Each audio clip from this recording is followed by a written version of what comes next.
According to the Environmental Protection Agency Act of 1996 at Article 11.1, and I quote, "A developer of any project listed in the 4th Schedule or any other project which may significantly affect the environment shall apply to the agency for an environmental permit and shall submit with such application the fee prescribed and a summary of the site, design of the project, possible effects on the environment, and size and the duration of the project, as well as a non-technical explanation of the project," end quote.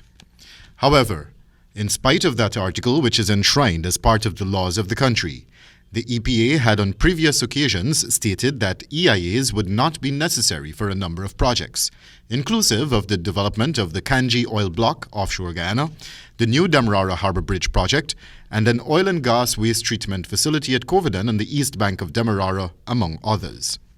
Speaking on a Facebook program In the Ring on Monday night with host Sherrod Duncan, former director of the EPA, Dr. Vincent Adams, shared a different view as he explained that an EIA is very important to the commencement of any project in the country. An environmental impact assessment is the most important document in any major project.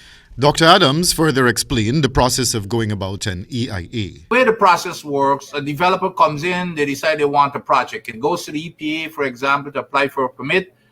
The EPA looks at it and makes a determination. Well, do we know everything about this project? And there is no risk whatsoever, right? They understand the project. And if it's no risk, they send out the notice to the public and say, hey, we've made a decision that we don't need an EIA.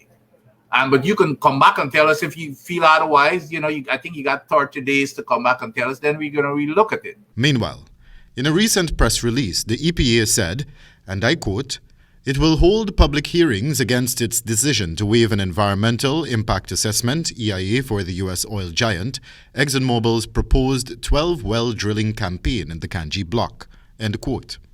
The statement further related that the Environmental Assessment Board has scheduled a public hearing for October 14th, as it posited that the EPA decided to have the hearing following public outcry against its earlier decision not to conduct the EIA for the Canje Block. One of the major environmental impacts, especially environmentalists are concerned about, is that of flaring.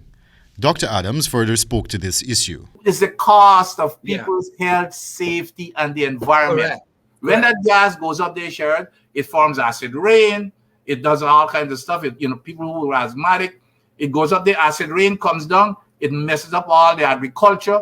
It goes into the ocean, and it damages our fishery. ExxonMobil is the contractor identified to begin drilling operations in the Canje Block offshore Guyana. More recently, two Guyanese, the Dean of the University of Guyana's Faculty of Natural Sciences, Dr. Troy Thomas, and Cudat de Freitas went before the High Court asking it to halt the operations being conducted by the oil giant in Guyana's territory, citing the damage it is causing to the environment and that of the livelihoods of Guyanese. Their arguments are founded upon Articles 40 and 149J of the Constitution of Guyana. Wendell Badrie for the HGP Nightly News.